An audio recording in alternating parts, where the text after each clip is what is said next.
Chapter 1. London, February 1814. Scandalous! Captain Edwards sniffed in disdain.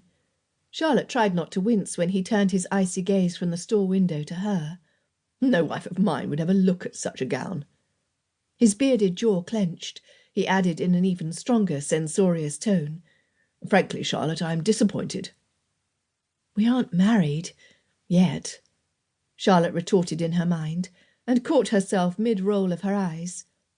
She pushed her prim straw bonnet back from her face and turned back to the shop window for another look.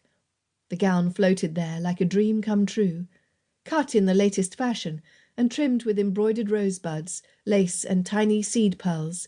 Its sweeping crimson silk skirt fell in a tumble of soft, sensuous folds.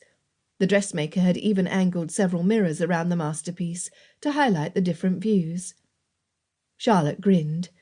If she squinted her eyes and tilted her head just a little to the left, she could almost imagine herself wearing the confection. In her mind's eye, an obliging shaft of winter sunlight caught the playful spark in her eyes, along with the brilliant gold of her unruly brown curls, a contrast against the cream taffeta as she whirled in the dress. Her future husband's heavy hand fell upon her shoulder. She jarred back into the moment and caught his reflection in the window. A toned and muscular tower of a man, resplendent in a queen's fine scarlet coat with its gold braid and polished brass buttons. A gallantly handsome figure, to be sure, at first glance anyway. A deeper inspection revealed chilling blue eyes, and the vein on his forehead pulsed in disapproval, a vein that betrayed an ever-present simmering rage. I insist we leave, Charlotte. He grasped her arm. A virtuous woman would never soil her father's good name, nor mine, by wearing such an abomination. Charlotte suppressed a snort. "I merely thought it pretty, Captain Edwards." As my future wife, I insist you think no such thing.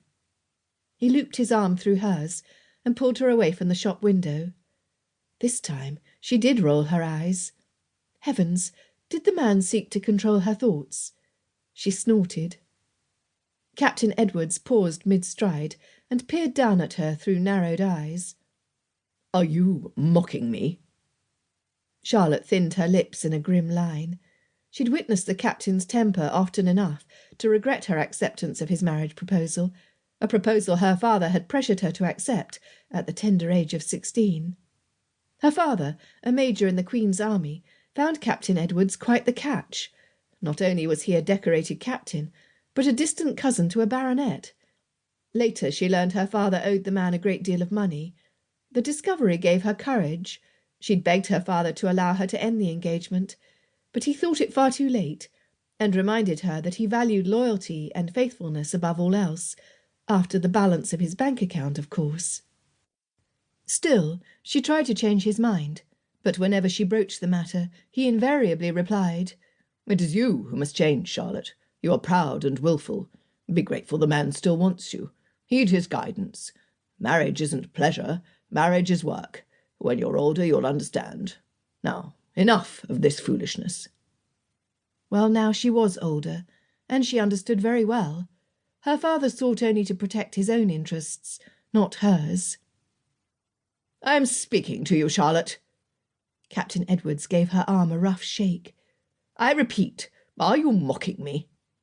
Charlotte blinked. She cleared her throat, then answered in the most placating of tones, No, sir. He searched her face, clearly and rightly suspicious of her sincerity, before nodding in satisfaction. Anchoring her arm tightly under his, he resumed their walk down the icy snow-covered street.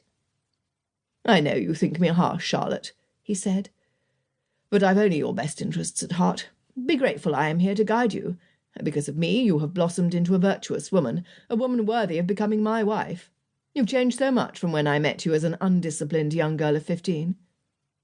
Charlotte looked away, in an effort to keep her anger in check.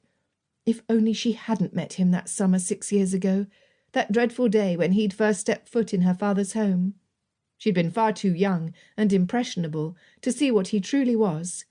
An insufferable, judgmental boor of a prig, and a prig with a raging temper at that.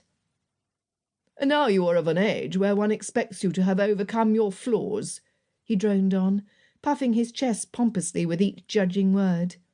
The unhappy catastrophe of your mother's death as a child resulted in your lack of a proper upbringing.